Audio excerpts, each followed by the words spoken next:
Hey, let's talk about mousing today. And that's something I'd always wanted to do, so I gave it a shot a couple of weeks ago. I asked my buddy Rob to come out with me, and he's been before, and so that's one thing I would always suggest. If you're new to being on the water at night in a boat, then go out with somebody that's done it before. And Rob was a great guy to do that with me. He was very helpful. Now, this is the section of river that we were on. We put in at Craner's and then motored up the channel up to White Hole, and that particular area is an excellent place to fish. We fished along as we're going down the river, the left-hand side, and it's the side with the rocks, and we were drifting about 10 to 15 feet, or at least drifting our lines 10 to 15 feet from the edge of the river. Now here's what it looks like during the day, and I'm pointed upriver at this point. Notice the rocks are to my right. The water when it's low or at minimum flow is about about 4 feet deep, and so what we would do is I motored up and down that section several times, and I used my GPS or my fish finder to map my routes. And so the idea is I'm going to use those at night to make sure I'm in a safe place, because as you can see in a later video, you cannot see very much out there. In fact, if it's not a full moon, it is just stinking dark out there.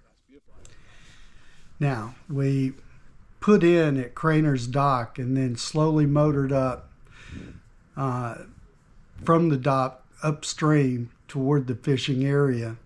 And it would be the curve just below White Hole. And so, as you can see in the picture, it is really dark. One thing that you got to understand is even with the lights on, it's still, visibility is real low. So you're really going to rely on your depth finder. You also need to rely on the fact that the water, you need it to be low and not high and generating. In fact, that's the way it is at this point in this particular footage. And I wanted to show you what it looks like at night without any changes, so you can get a feel for, when I say it's dark, it is really dark. So there you go. That gives you a little bit of a feel for what it's going to be like when you go out there to drift at night. Couple of closing comments. One is go in areas that are wide, go with minimum, in areas that have minimum obstacles, especially out in the channel.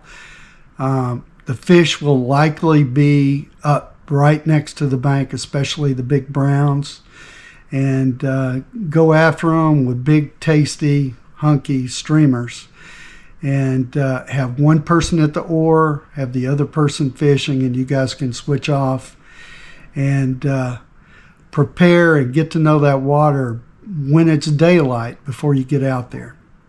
So thanks for your time today. I hope this was helpful, and I'd like to encourage you to see our other videos on Fly Fish Cookbook. We have videos from fly tying, fly fishing, spots to fish on different rivers around, how to fish those spots, and even how to select a boat, how to row a boat, etc.